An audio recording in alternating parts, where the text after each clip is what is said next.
Vijay reference வந்து ரசிகர்கள் ஏதாவது பெரும்பான்மா அந்த ஃபேமிலி என்டர்டெய்னர் அப்படிங்கிற போது குடும்பங்கள் வந்து நிறைய இருக்கு. அது நீங்க வேணும்னு வச்சீங்களா இல்ல வந்து உங்களுக்கு ஏதாச்சும் ஒரு இல்ல அந்த கதையாவே நாங்க அந்த பையனோட கேரக்டர், சின்ன பையனுக்கு ஒரு கேரக்டரைசேஷன் பண்ணும்போதே ஓகே இவர் வந்து விஜய் சாரோட ஃபேன், ஸோ அவனுக்கு அந்த மாதிரியான ஒரு இது கொடுத்துக்கிட்டே இருக்கலாம். எங்க போனாலும் அவன் அதுல இருந்து ஒரு குட்டி குட்டி ரெஃபரன்ஸ் கொடுத்தா நல்லா இருக்கும். அது இன்னொன்னு சார் இப்போ பாலிடிக்ஸ் போயிட்டாரு, இன்னொன்னு அந்த விஷயங்கள் நம்ம திரும்ப இதில் கொண்டு வந்தா கொஞ்சம் நல்லா இருக்குமேன்ற மாதிரி ஒரு தாட் இருந்துச்சு. ஸோ நல்லா யூஸ் பண்ணி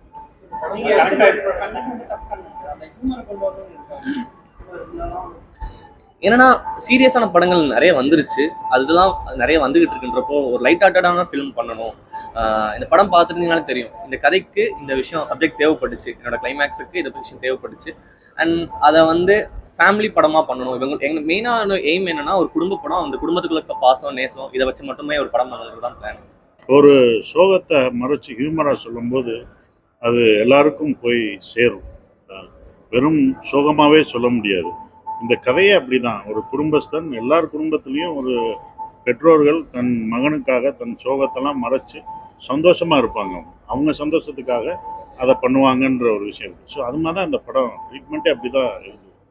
அது லைஃப் இஸ் பியூட்டிஃபுல்னு சொல்லுவோம்னா அந்த மாதிரி ஒரு விஷயமா தான் அதை பார்க்கணும்.